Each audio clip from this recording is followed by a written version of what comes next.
નમસ્કાર દોસ્તો, વિડીયોમાં ફરી એક વખત તમારું સ્વાગત કરું છું. ગુજરાત રાજ્ય એક એવું રાજ્ય છે કે જ્યાં કોન્સ્ટેબલના પદેથી વ્યક્તિ રાજીનામું આપી દે તો પણ 8-10 વર્ષ પછી એમને માટે પ્રમોશન લેટર આવે છે. ત્યારે આવી જ કંઈક ઘટના આમ આદમી પાર્ટી નેતા ગોપાલ ઇટાલિયા સાથે બની છે. ગોપાલ ઇટાલિયાને 9 વર્ષ પછી એવો એક લેટર આવે છે કે ભાઈ તમને બઢતી મળી છે, કોન્સ્ટેબલમાંથી તમને હેડ કોન્સ્ટેબલ બનાવવામાં આવ્યા છે. ત્યારે આ વાત ઉપર ગોપાલ ઇટાલિયાએ જે રીતે મંથન કર્યું ત્યાર પછી એમને જ્યાં જાણવા મળ્યું કે ભાઈ આ વસ્તુ એકદમ પાયા વિહોણી છે. 8 પાસ ગૃહમંત્રી જે રાજ્યના હોય એ રાજ્યની અંદર આવી ઘટનાઓ બને એમાં કોઈ નવાઈની વાત નથી. પણ જે રીતે 8 પાસ ગૃહમંત્રીને આ પોલીસવાળાને સેલ્યુટ મારવી પડે છે, એ સેલ્યુટ મારવાથી પોલીસવાળા કેટલા કંટાળ્યા છે, એ તમામ ખુલાસાઓ સાથે ગોપાલ ઇટાલિયાએ જે પ્રેસ કોન્ફરન્સ કરી છે એ પ્રેસ કોન્ફરન્સની અંદર તમામ ખુલાસાઓ કર્યા છે. એટલે મને ન સાંભળવા કરતાં આજે આપણે સૌથી વધારે ગોપાલ ઇટાલિયાને સાંભળવા છે. ઘણા બધા ખુલાસાઓ કર્યા છે. તમે પણ સાંભળીને વિચારમાં પડી જશો કે ગુજરાતની અંદર આવું ચાલે છે, એકદમ આવું. આવો દોસ્તો આપણે સાંભળીએ ગોપાલ ઇટાલિયાએ જે વાત કરી છે. 11:30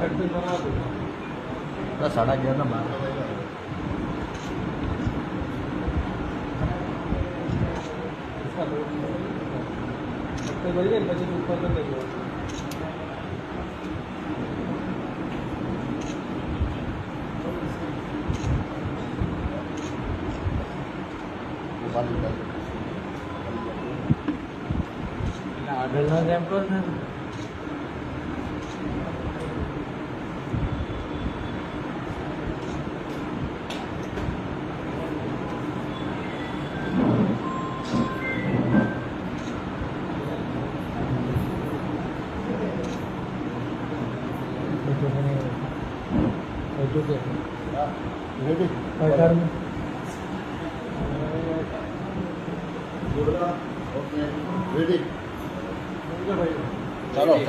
જી ગોપાલભાઈ, ગઈકાલે સમગ્ર દિવસ સોશિયલ મીડિયાથી લઈ અને અનેક માધ્યમોની અંદર એવી રીતે આપણે જાણીએ છીએ કે મને ભાજપની સરકાર દ્વારા હેડ કોન્સ્ટેબલના પદ ઉપર પ્રમોશન આપવા માટેની કાર્યવાહી થઈ. મને આમ તો ખુશી થઈ કે સારું ભાઈ, આ હું જનતા માટે જે અવાજ ઉઠાવું છું એ બદલ મને જો આટલી મારી સારી કામગીરીની નોંધ લેવાય હોય તો સારી બાબત છે.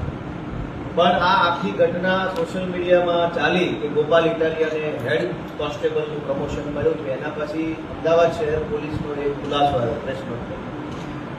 અમદાવાદ પોલીસમાં મારું ઘડતર થયું છે. અમદાવાદ પોલીસના માધ્યમથી હું જીવનમાં આગળ આવ્યો છું. એટલે ગુજરાત પોલીસ પ્રત્યે અને અમદાવાદ પોલીસ પ્રત્યે મને અપાર પ્રેમ અને લાગણી છે. ગુજરાત પોલીસ મારો પરિવાર છે, અમદાવાદ પોલીસ મારું ઘર છે. ત્યાંથી હું ભણાયો છું, ત્યાંથી હું આગળ વધ્યો છું. મારા અનેક મિત્રો આજના તારીખમાં પણ કોન્સ્ટેબલ છે, પીએસઆઈ છે, પીઆઈ છે, એએસઆઈ છે, એમની સાથે પારિવારિક સંબંધ છે. આખા ગુજરાતમાં અનેક હજાર પોલીસવાળા મિત્રો લાગણીથી મારી હારે ડાયરેક્ટલી જોડાયેલા છે. ગઈકાલે જ્યારે આ હેડ કોન્સ્ટેબલના પ્રમોશનવાળા સમાચાર વાયરલ થયા તો કટાક્ષમાં ઘણા લોકોએ મને શુભેચ્છાઓ પાઠવી, અભિનંદન આપ્યા અને આગ્રહ કર્યો કે આવી જાઓ ભાઈ, હવે તમારી હારે મળીને આપણે નોકરી કરીશું. એમ જોકે એ શક્ય નથી. મેં એક મોટા લક્ષ્ય તરફ મારું જીવનનું યોગદાન આપવાનું નક્કી કર્યું છે. પરંતુ અમદાવાદ પોલીસની જે પ્રેસ નોટ આવી એ બાબતે આજે ખુલાસો કરવા માટે આપણે આ પ્રેસ કોન્ફરન્સમાં ઉપસ્થિત છીએ. ખૂબ જ સન્માન સાથે અને ખૂબ માન સાથે અમદાવાદ પોલીસની આ પ્રેસ નોટને ખંડન કરું છું. આ પ્રેસ નોટ તદ્દન પાયાવિહોણી છે. આની અંદર જે કંઈ માહિતી આપી છે એ ખોટી અને ભ્રામક માહિતી. એ વાત અલગ છે. મને ઘણા બધા પોલીસ અધિકારીઓએ ફોન કર્યા, મેસેજ કર્યા અથવા વાયા મારા સુધી વાત પહોંચાડાવી કે ગોપાલભાઈ તમારી વાત સાચી છે. 8 પાસ ગૃહમંત્રીના રાજમાં દરેક અધિકારી મનથી કંટાળેલા છે કે ગ્રેજ્યુએટ અધિકારીઓએ 8 પાસના અંડરમાં નોકરી કરવા. આવો બળાપો કાલે ઘણા લોકોએ મારા સમક્ષ વ્યક્ત કર્યો, નામ નહીં દેવાની શરૂ. અમદાવાદ પોલીસે જે પ્રેસ નોટ આપી છે એમાં એવું લખ્યું છે કે પોલીસ કોન્સ્ટેબલમાંથી હેડ કોન્સ્ટેબલની બઢતી આપી અને જગ્યાઓ ભરવા માટે પ્રવર્તતા યાદીના આધારે વિગત મંગાવેલી છે. એટલે પોલીસનું એવું કહેવું છે કે ભાઈ આ હેડ કોન્સ્ટેબલના પ્રમોશનનું લિસ્ટ નથી, પરંતુ પ્રવર્તતા યાદી એટલે કે સિનિયોરિટી લિસ્ટ છે.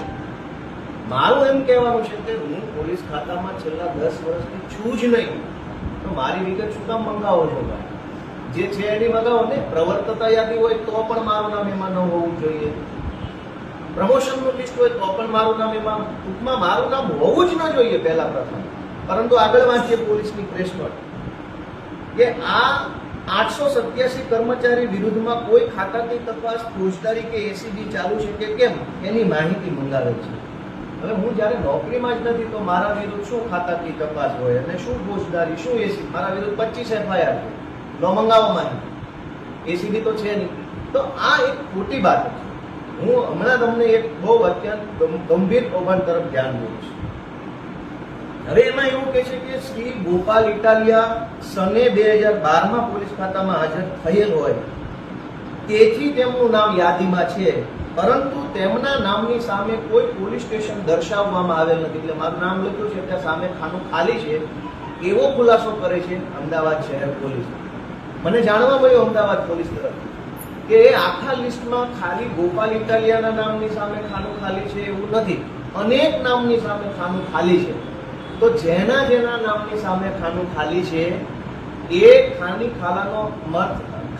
ખાનાનો અર્થ એવો થાય છે કે જે કોન્સ્ટેબલોએ સીસીસી નું સર્ટિફિકેટ જમા નથી કરાવ્યું એમના નામનું ખાનું ખાલી છે. કેમ કે કેટલા એવા કોન્સ્ટેબલને હું ઓળખું છું જે ચાલુ નોકરીમાં છે છતાંય ખાનું ખાલી છે. તો એ ખાના ખાલીનો અર્થ એ નથી કે હું 12માં હાજર થયો છું પરંતુ મને પ્રમોશન નથી આપવાનું એટલે મારું નામની સામે ખાનું. ખાના ખાલીનો અર્થ એ છે કે જે કોન્સ્ટેબલોએ સીસીસી નું સર્ટિફિકેટ જમા નથી કરાવ્યું એ કોન્સ્ટેબલોનું ખાનું ખાલી રાખે છે, જેથી કરીને એને બઢતી આપતા પહેલા સીસીસી જમા કરાવી દેવાનું. ત્યાર પછી બહુ મહત્વની વાત છે, છેલ્લા ફકરામાં માનનીય પોલીસ અધિકારીશ્રીએ લખ્યું છે કે સ્પષ્ટ રીતે જણાવવાનું કે ગોપાલ ઇટાલિયાને હેડ કોન્સ્ટેબલ તરીકે બઢતી આપવામાં આવેલ નથી. સોશિયલ મીડિયામાં ચાલતા આ મેસેજ ખોટા અને તથ્યવિહીન છે. આ ગોપાલ ઇટાલિયાએ પોસ્ટમાં જે પત્ર મૂકેલ છે તે વ્યવસ્થિત વાંચેલ નથી.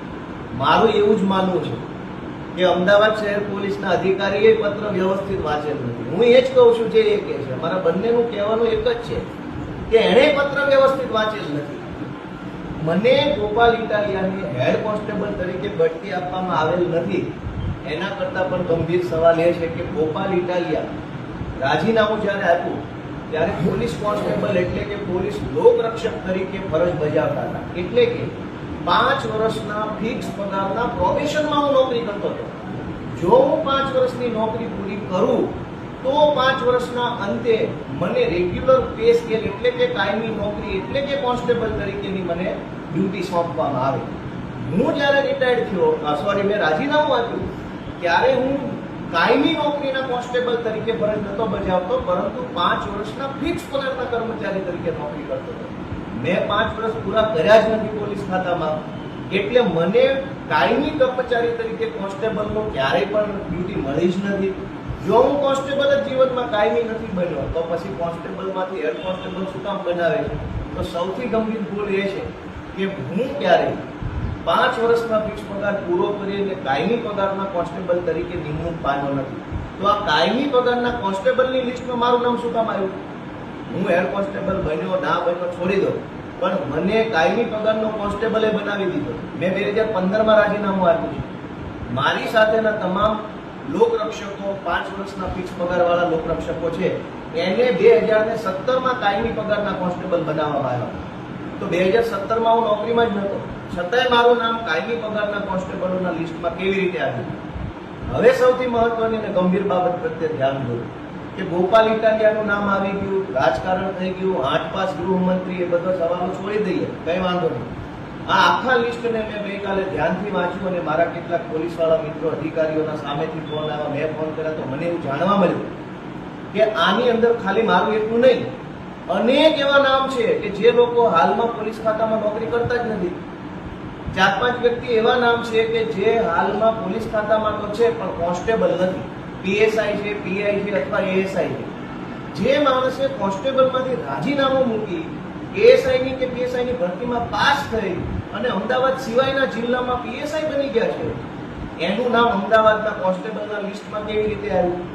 જે માણસે પોલીસમાંથી રાજીનામું મૂકીને બીજા ખાતાની નોકરીમાં ચડી ગયો છે એનું નામ અહીંયા ક્યાંથી આવ્યું? તો આ આખી યાદીમાં ગોપાલ ઇટાલિયાનું એકલું નહીં, અનેક એવા વ્યક્તિઓના નામો છે કે જે નામ અહીંયા હોવા ન જોઈએ. તો આવી ગંભીર ભૂલ, આ ગંભીર પ્રકારની બેદરકારી થઈ છે, એને સહજ રીતે સ્વીકારી અને ભૂલ સુધારવાનો પ્રયત્ન કરવાના બદલે આ જે કંઈ પણ ઘટનાક્રમ બની રહ્યો છે એ ખરેખર ખૂબ જ ખોટો છે. જે કંઈ પણ યાદી, આ પ્રવર્તતા યાદી કયો કે પ્રમોશન લિસ્ટ કયો, એની અંદર અનેક એવા નામ છે જે નામ ત્યાં હોવા ન જોઈએ. હવે હજુ એક મહત્વનો પ્રશ્ન કે જો પોલીસે આપેલી પ્રેસ નોટ સાચી માની લઈએ કે 2012માં ગોપાલ ઇટાલિયા પોલીસ ખાતામાં જોડાયા માટે એમનું નામ આ લિસ્ટમાં છે, તો 2016માં હું મહેસૂલી ક્લાર્ક તરીકે જોડાયો હતો, તો શું હવે ક્લાર્કના પ્રમોશનની યાદીમાં મારું નામ રહેશે? શું હું નોકરી છોડી દીધા પછી દર 10 વર્ષે પ્રમોશનના લિસ્ટો બહાર પડશે, દર 10 વર્ષે મારું નામ લિસ્ટમાં રહેશે? તો આ એક ગંભીર પ્રકારની બેદરકારી છે કે હું નોકરી છોડી દીધાના 10મા વર્ષે પ્રમોશનની યાદીમાં મારું નામ છે, હું ફૂલ પગારનો કાયમી નોકરીનો કોન્સ્ટેબલ નહોતો બન્યો, ફિક્સ પગારનો કોન્સ્ટેબલ હતો, છતાંય મારું નામ ફૂલ પગારના કોન્સ્ટેબલમાં છે. જે લોકો હાલમાં પીએસઆઈ બની ગયા છે એના નામે કોન્સ્ટેબલ તરીકે ચાલુ છે, જે લોકો એએસઆઈ બની ગયા છે એના નામે કોન્સ્ટેબલ તરીકે ચાલુ છે. તો આ એટલી ગંભીર બેદરકારી હોવા છતાંય માનનીય નાયબ પોલીસ કમિશનર કંટ્રોલ રૂમ અમદાવાદે જે ખુલાસો આપ્યો છે, સ્વાભાવિક છે કે રાજકીય દબાણ કર્યો છે, કોઈ એને 8 પાસની ઓફિસમાંથી ફોન કર્યા હશે કે ખુલાસો કરી દો એટલે કર્યો હશે. પણ હું અમદાવાદ પોલીસનો આદર કરું છું, હું આભાર પણ માનું છું કે અમદાવાદ પોલીસે મારું ઘડતર કર્યું છે. પરંતુ આ જે બેદરકારી છે એ ખૂબ જ અયોગ્ય છે. આવી રીતે જો ખોટા નામો પોલીસના લિસ્ટમાં હશે તો ગોપાલ ઇટાલિયા તો જાણીતો ચહેરો છે એટલે ઠીક છે, કશો વાંધો નહીં આવે, પણ કોઈ રમેશ કે છગનનું મગનનું નામ આમાં આવી જાય પ્રમોશનમાં અને મળતા ભળતા નામવાળો છગન પોલીસ સ્ટેશને જઈને હાજર થઈ જાય કે લો સાહેબ હું આવી ગયો, મારું નામ લિસ્ટમાં, તો કેટલી મોટી બેદરકારી અને કાયદો વ્યવસ્થાની કેવી મોટી સમસ્યા ઊભી થાય. તો આ બાબત પ્રત્યે ગુજરાતની જનતાનું, ગુજરાતની સરકારનું, મારા સન્માનની પોલીસ વિભાગનું ધ્યાન દોરવા માગું છું કે આની અંદર કંઈક સુધારો થાય, ડિજિટાઇઝેશન થાય અને રેકર્ડને ટાઈમ ટુ ટાઈમ અપગ્રેડ કરવામાં આવે, ટાઈમ ટુ ટાઈમ એને આધુનિક રીતે સાચવવામાં આવે.